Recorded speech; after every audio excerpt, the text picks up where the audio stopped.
Well, our cold front we've been tracking throughout the week is finally here. The actual cold front's a little bit back to the west around Atlanta and east of Birmingham, but well ahead of it we have this deeper moisture where the clouds are brighter white, and that's where we're seeing this heavier rain and some thunder that's been moving through the area here late in the afternoon and early this evening. Now we're coming into the second batch of rain here. It's a steady rain, but it's not as heavy as the leading edge that came through here about an hour or so ago, where you see the red moving off the coast along with the lightning we've been tracking. It looks like the thunder aspect has pretty much moved offshore. Looking across the low country, we see some breaks in the rain around Ridgeland and Beaufort after some heavy rain passed through. Also things lightening up some now in Hilton Head, but again we have another batch of rain that's pushing in, and that's right over Savannah right now, as well as Richmond Hill.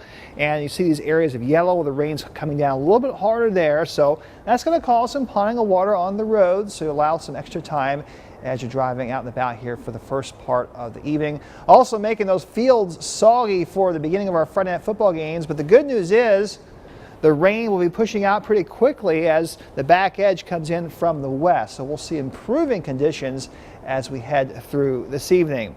In McIntosh County, we had some very heavy rain earlier. That has also pushed off the coast.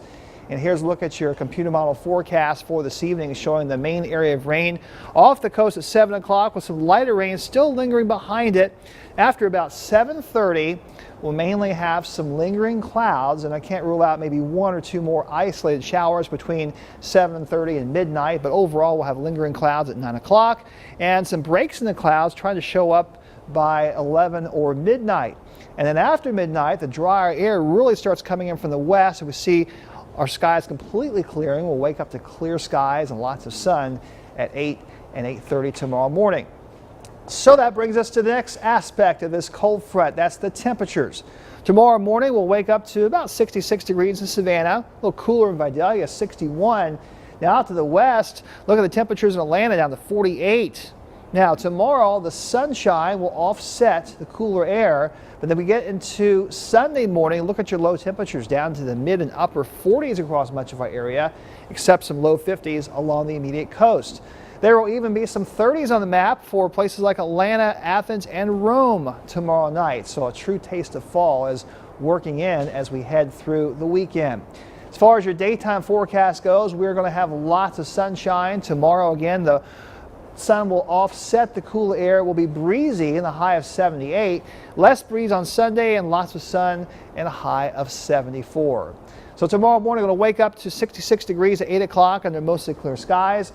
We stay cloudless through much of the day, and at 3 o'clock, your temperature is 78, along with a breeze out of the northwest.